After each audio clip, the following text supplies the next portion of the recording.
Well, let me start. First of all, I wanted to do this kind of blitz quiz for Bulgarians here, but obviously there are not enough of them in the room. So I just want to say that by some coincidence, this hotel is located on Iosif Gurko Street.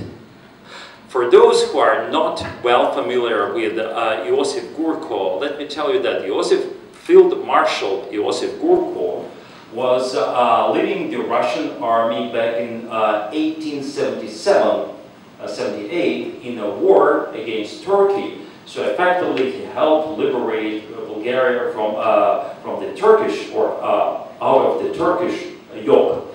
Now the question is, what actually General Gurko was doing in Bulgaria? You know, interesting question. And it resonates with some realities of the present time. As much as, do you remember those previous developments in the former Yugoslavia when NATO was bombing Belgrade, and all of a sudden Russian paratroopers found themselves in Pristina? There was like a blitz march towards Pristina, and there was that public outcry in Russian papers that we should stand tall for our Serbian brothers. My question is, why? Well, frankly, my compatriots found it really hard to answer that question, but it does indeed deals with those primordial problems Russia has had and still have in its baggage. And, you know, nobody really remembers these days that actually that was a call or a movement or some kind of public discourse, I would say, in favor of spreading Russia throughout the Slavic world, and with the ultimate objective being Bosphorus and Dardanelles, you know, so Russia from Atlantic to the Pacific. So Bosphorus and Dardanelles were no longer an issue, but Serbs were still, I mean, the brotherhood was still there. I mean, there are good and bad things about that, but still, this is important to remember because we now will talk about many things apart from internet governance. Psychology, history, traditions. I mean, I will take you a little bit into the abyss of the Russian soul, which is still a miracle for many of us, even for me. So, and it also has something to do with internet governance. So let's just see how it works these days. So as you know, there is, oh, same story, I don't know. It's kind of Russian unfriendly, sorry. So as you know, Russia again is a very specific world which is driven, from my perspective, by the primordial conflict between the so-called Slavophiles and the so-called Westernizers. You see two quotations, two famous quotations of the 19th century.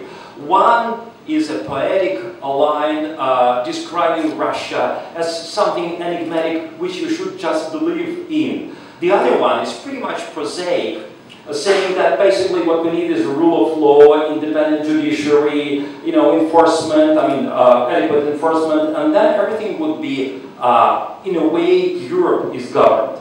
And believe it or not, but still, this is a pretty much existing and urgent issue in Russia. Who are we? Do we belong in East or West? And it is not by incidence that our coat of arms, the double-headed eagle, shows that we do have that dualism, or some would call it a schizophrenic state of mind, because it's really hard, you know, it's split personality. Talk to, or just ascribe it to Sigmund Freud or anybody else, but this is true in a sense. So emotional versus racial, this is the conflict which always concerns Russia and Russians. Now, so when the USSR collapsed, the legacy we inherited from the USSR was that post-imperial syndrome. I would call it the phantom pain, you know, when one has his leg cut off, he still has some pain in it. And we do have that, and this is a very serious sentiment. as well as anti-Western sentiments, which were always strong in the Soviet Union, but on the official level. Nowadays, it's basically the predominant public mood. Like, for example, when I go to the gym and we have discussions with some people there, you know, socializing there, in 2 minutes I can hear two absolutely plural things. One is like, one perspective is, you know what, Americans really want Russia to collapse and to split into different countries, independent countries, because what they're looking for is our mineral wealth. And in a minute, another person would come up, you know, for America it's important to keep Russia integral, because we do have nuclear weapons, and it's easier to deal with just one unified country than with a bunch of small countries, again, with nuclear arsenal. So it's all about you. Now, black and white conscious mindset. So we are good guys, and we have the whole world against us. Of course they're bad guys. You cannot dispute this. And finally, yes, we are surrounded by enemies. And all the time we have conspiracies around us. Benny Markovsky is a foreign agent. Myself, wearing blazer and slacks and sometimes speaking English. Of course he's an American agent. And Coordination Center, the National Registry operator. Of course this is an arm of the ICANN, which is, whose mission is to destroy the Russian internet. No, I'm serious. By the way, I'm serious.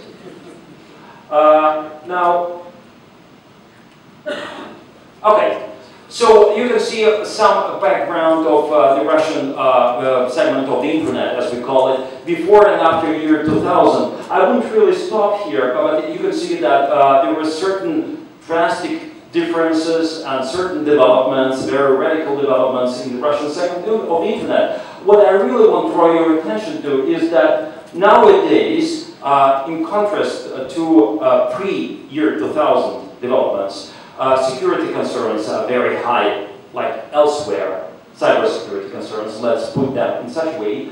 And strategic policy documents have been developed and adopted by the government. And the government is now keenly aware of the potential of the internet. And it uses it quite effectively. But the problem is that the quality of policy making and law making in Russia is still pretty low, as we will see a little bit later.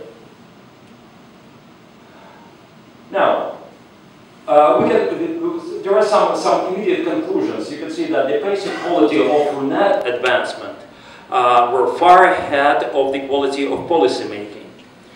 And interestingly, when the government, like in Romania or in Bulgaria, didn't really care so much of the internet, being preoccupied with all these hardships of post-communist transition, the internet was developing, was booming actually, without government.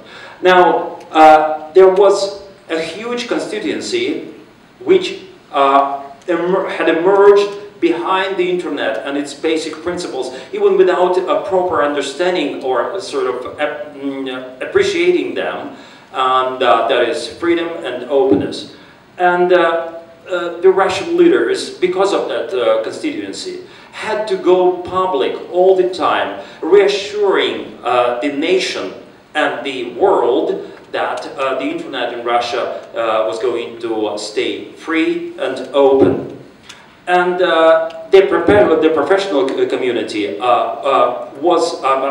the professional community's advice was really sought by government. Like Veni said, in Russia, indeed, there was that lack of expertise. So when I first came to interact with the government, the first question was, okay, we know that the ICANN is an enemy, but what exactly ICANN is? And that question during all these cabinet reshuffles was, it popped up time and again. So what ICANN is about, how it works, who are there, what kind of communities are behind ICANN? Is the ICANN an American-driven organization or what? Or otherwise? I mean, all these questions. So these kind of learning, continuous learning, or tuition, or whatever it was, tutoring, was a part of my job, and as well as my colleagues, all the time. To what extent we were successful, well, it's hard to judge, but at least some people do understand what the ICANN is now, as well as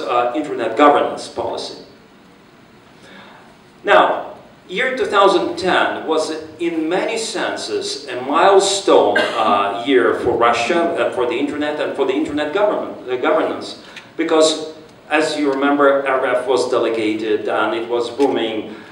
We had the first groundbreaking Russian IGF, and believe it or not, the CEO and president of the ICANN showed up in Moscow and shook hands with the Russian Minister of Telecommunications, despite all the resistance from certain circles whom I wouldn't really like to name here. The word ICANN per se was no longer an obscenity, which means that you could use it publicly without being sort of reprimanded for that. Multi-stakeholderism, soft governance, and some other terminology all of a sudden came to the forefront, and some people tried even to translate them to Russian, which was quite a challenge. First research papers on internet governance, yes, that was the time when they first showed up, because before that there was nothing like that. And debate on internet governance, thanks to IGF in particular, to the Russian IGF, became public. So it was a very, very, I would say, heated debate on the issues since then. Now, what's so special about Russia? Why Russia is not ever a dull country? Just because we have a very much conservative society and a very specific community which now runs the country, that is so-called Siloviki. You know, this is Ministry of Interior, and this is former KGB and stuff like that. And the community, I mean the society itself is pretty much conservative. As I mentioned already, pretty much anti-American, so conspiracy-minded and stuff like that. But at the same time, both communities understand that the internet is there for modernization. Internet is all about innovation. They don't, well, they have not yet absorbed this, but at least on their level of rhetoric, they time and again reiterate their commitment to the internet. Plus, you know, that competition with the United States. Well, okay, we're no longer a superpower, but we still want to be a perfect match to the US. And on the conceptual level, whenever the United States come up with a cybersecurity strategy or concept, here we are. We have our own vision on this, neither European nor Asian, but something in between, that special Russian way in which you have to believe. And on a practical level, yes, well, we do have some competition within the ITU or around the ITU and ICANN, and about internet governance. It's still there. But again, we have to admit that the open and free internet is the only source of innovation, development, modernization, and stuff like that.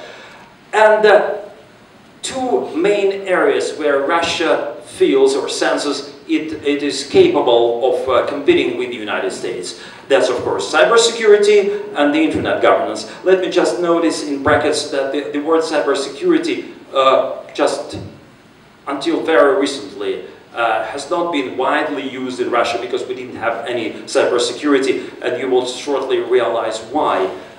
Because this is Russia, and we have our own perspective on everything, neither European nor Asian. You will see. Now, that is interesting, because in year 2000, as I mentioned, the first strategic document that was published. It was not on cybersecurity. Again, we don't accept this term, rather information security, and it all deals with issues which lie sort of beyond the immediate cybersecurity agenda. As you can see, well, you don't need to read actually all these documents. I just put in, in red ink some very interesting points which were included in that document as major threats to Russia's information security. And the devaluation of spiritual values, of course, of the Russian people, propaganda of mass culture basing on the cult of violence, spiritual and moral values, contravening traditional Russian ones. Now, I always all the time ask myself, what are traditional Russian values? I have no answer. Well, I wouldn't really resort to vodka matryoshka balalaika, because this is quite obvious. But apart from that, nothing special about our traditional values. We do have families, you know, we raise our kids. Well, again, nothing special. So there are more of these, you know, foreign intelligence and attempts to capture the national newspapers and media, you know, so that to influence the Russian people's minds. It's all like about that movie with Mel Gibson, Circles. The Circles it was called, so we should probably wear those metal caps just to sort of fence ourselves off from whatever foreign influences. Now, that was the fundamental document, which was lately followed by some others, like the concept on Convention on International Information Security, exactly what Wolfgang was referencing to. And you can see purposefully destructive behavior, psychological campaigns, dissemination of information across national borders, disseminate information again, manipulation of the flow of information in the information space, denial of access to new information and communication technologies. This is also interesting because, you know, Russia feels pretty much deprived of new technologies.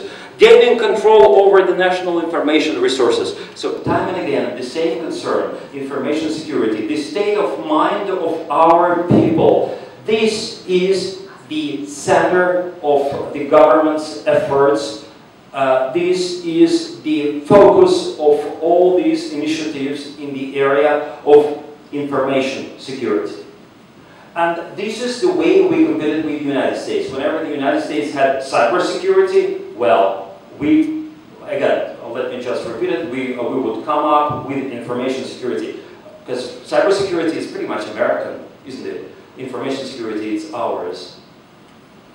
Then we had, in the year 2011, draft International Code of Conduct for Information Security. And again, we see information space complying with the relevant national laws and regulations, respect for diversity of history, culture, and social systems, United Nations' important role in formulation of international norms, information security, and again and again. Well, nothing new really, except for these documents, if I'm not mistaken, because right now I'm a bit in a rush to keep up with the timing. So we had first-class internet nations to back it, which is Tajikistan and Uzbekistan. So we had quite allies. Now, this is a kind of medical case. Russia and ICANN. As I've already mentioned, ICANN was ruled out. No ICANN prior to year 2010. So it does has something to do with psychology. Well, ICANN is obviously an American-led organization. Now, ideology, the same. You know, imperialists, delusion, or watering down our traditional values. Lack of expertise. Indeed, as I already mentioned, the government didn't have that clear vision as to why ICANN, what ICANN, and what we were about to do with the ICANN. Decentralization of policy making. No single body in the driving seat to shape the internet governance policy. Yes, for the Russian Manichaean mind, the black and white mind, everything has a simple solution. Well, all this multi-stakeholderism is just a smokescreen behind which we have ICANN, you know, operating the global internet, taking control of each and every resource, and putting trust into multilateralism, as Olivier mentioned and Wolfgang already. Yes, we did believe, I mean, Russia believed and still believes that the United Nations is the only format and platform for international dialogue, and the only vehicle to control the global internet. Just because by internet into the hands of United Nations means to liberate the internet from the American control.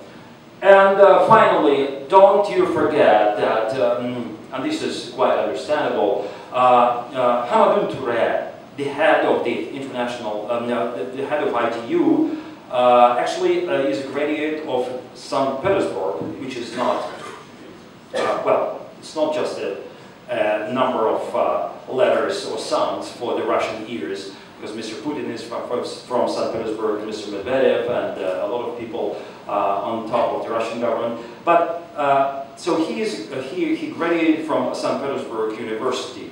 So he's our son of a. This is important. So we feel that that close relations, that close association. That man would never betray us. You know, he's our man. Well, in the ICANN, obviously, well, with Fadi, I'm not sure because Fadi, well, he's from Egypt. Traditionally, we had very good relations with Egypt, but he's obviously spoiled by American education and, you know, American corporate world. Now, does it mean that Russia is hopeless? No, of course not. We are learning not that fast, but we're making some steady progress. Well, first of all, there was appointed a special coordinator on matters of political use of IST. This is a gentleman from the Ministry of Foreign Affairs who's long been known for you know, support and advocacy in favor of ITU, but still it's better than nothing. Now, Security Council, probably Security, I'm not sure because it's not that clear, the division of roles and responsibilities. The Security Council is to take lead in defining Russia's policies as far as the internet is concerned. Just recently, cybersecurity strategy, as it was announced, is to be developed by the Russian parliament. You can see the word cybersecurity was for the first time ever officially used by a member of the Russian parliament. Now, a very interesting document, main guidelines of the state policy in the sphere of ensuring the security of automated systems of control of production and technological process at critical objects of infrastructure of Russian Federation. For short? For short, for the first time ever, critical infrastructure. There was an attempt to define that. Second, nothing about information security. Not a single word. Instead, we have computerized attack, computerized defense, computerized means. I mean, this is more like down-to-earth language, which I just appreciate. And interestingly, there was like a small, minor hint towards multi-stakeholderism in that official document issued by the Security Council, which is private individuals and private businesses to be engaged in exposing soft and hardware vulnerabilities and, importantly, creation of a single state system to expose and prevent computerized attacks against the critical information infrastructure and to assess the real level of protection of its elements. So, in other words, private individuals and companies now are eligible players in the game, and then they can have their say as far as cybersecurity is concerned. Isn't it a progress? Now, the Russian government representatives contribute to various forums and reach out to various actors. For those who attended the IGF, the recent IGF in Baku, they could see the Russian Deputy Minister of Telecommunications speak for the first time ever. That was the 7th IGF in a row, but it was like the first night for the Russian government, seriously. And Russian IGF emerged as a platform for the nationwide multi-stakeholder discussion. So these are good examples of how the country can do its homework and can do some error correction. But I would be happy to finish with these, I would say, rather, you know, laudable conclusion. Unfortunately, most recent developments they don't allow me doing so because a very famous now, very notorious Federal Act number 139 was adopted which is all about blacklisting, banning, content filtering, and censorship. That was, of course, already, it received a great deal of comments both in Russia and in the West, but what was really interesting, and for the first time, I was really amazed at seeing how many Russian internet activists and some NGOs, there are still few NGOs in the internet area, demonstrated their fierce opposition to this law, to the extent that they wrote a lot of petitions to the government, to the president. They had a meeting with the Minister of Telecommunications to discuss these at length, and the minister finally admitted that there was a huge mistake, or a number of mistakes in that law, and of course it should be somehow improved. But, you know, so far, it hasn't happened. Instead, the government started blacklisting. That was a hilarious story. You probably can find it in English. I will just cut it short. So the cycle was like this. All of a sudden, some resource was banned. All right, so the resource just simply moved onto another hosting facility and reopened its operations. Then the government would come up and say, if you could just please delete this page. Yes, the resource would say, okay. And the next day the resource was once again legitimate and everybody could have an access to that. So what I mean, the discussion mostly was about whether to ban by your URL or just by an IP address. From the beginning, the Russian internet community tried to explain to the government, because of that lack of expertise probably, that well, it makes no sense to actually ban the IP addresses.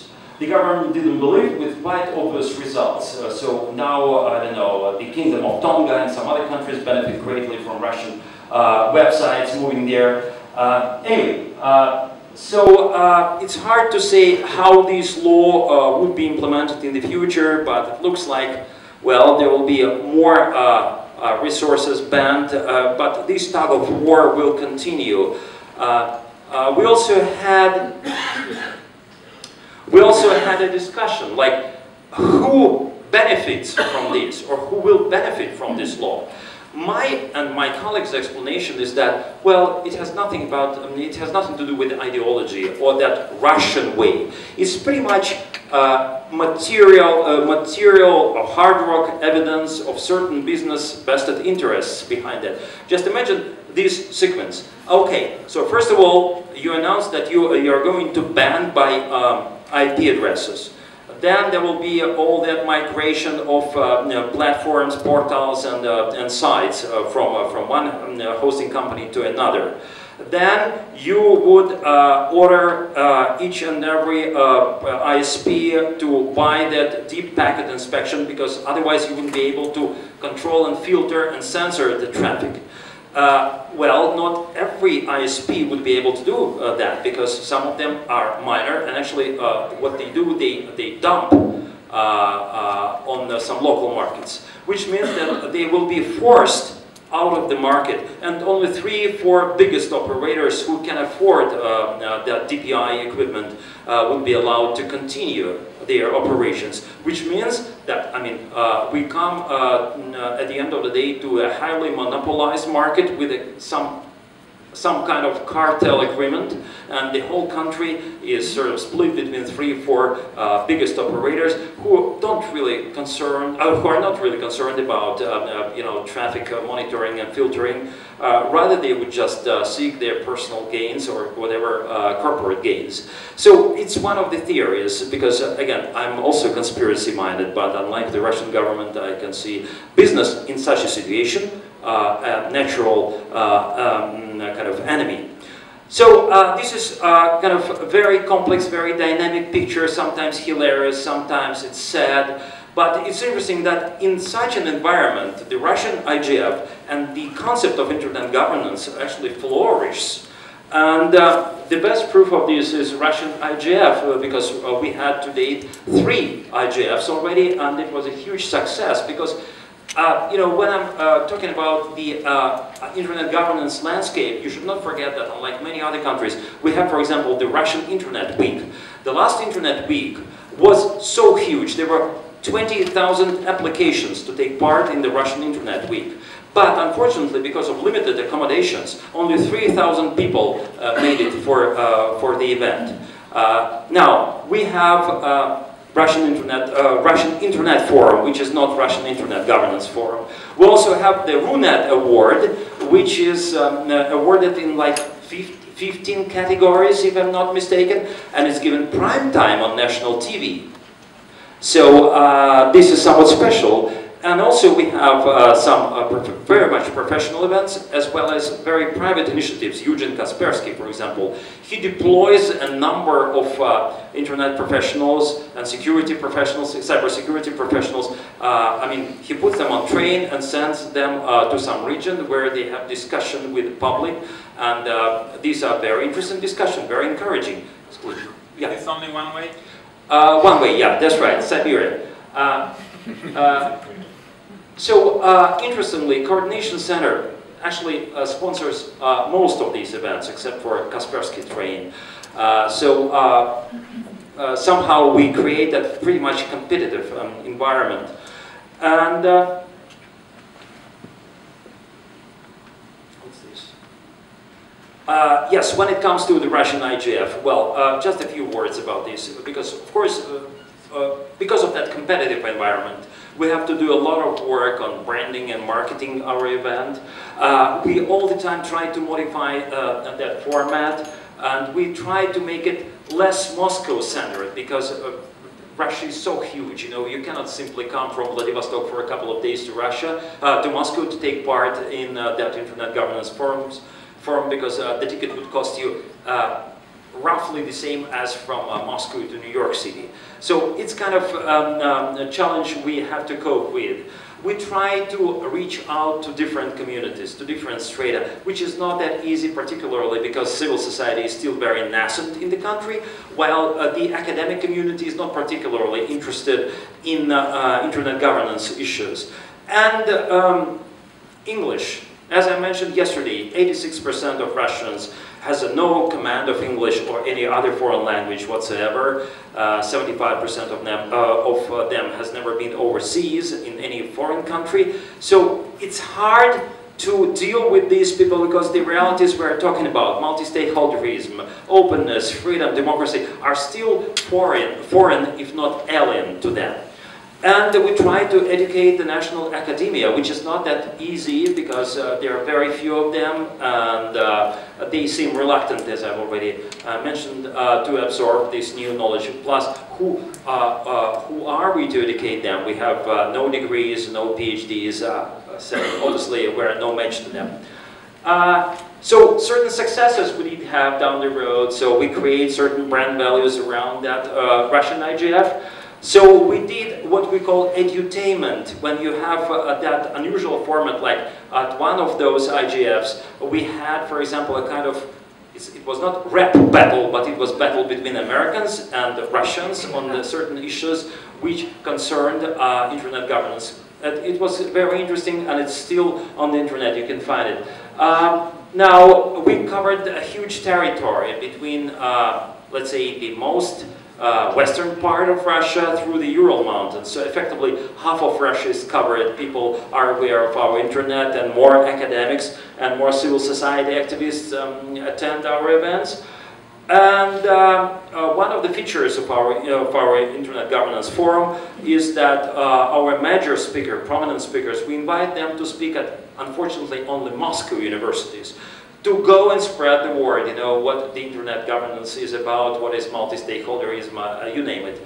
And it was quite a success because I was at a couple of those presentations, and well, students were pretty keen to know more about that. Well, again, I would stop on this, but the internet governance landscape is still pretty much controversial. It was just yesterday, as Benny said, when the Russian Federation posted its comments or its proposal on the future, on the upcoming CIT meeting in Dubai. Well, what can I say? Regular stuff. National governments in the driving seat, sovereignty over the national segment of the internet, United Nations as the supreme body to control or just to govern the internet. What else? Nothing new really, but except for the definition of the internet. So I'm used to know that the internet actually is not a network of networks, is not a global medium, but is a very specific type of social relationship.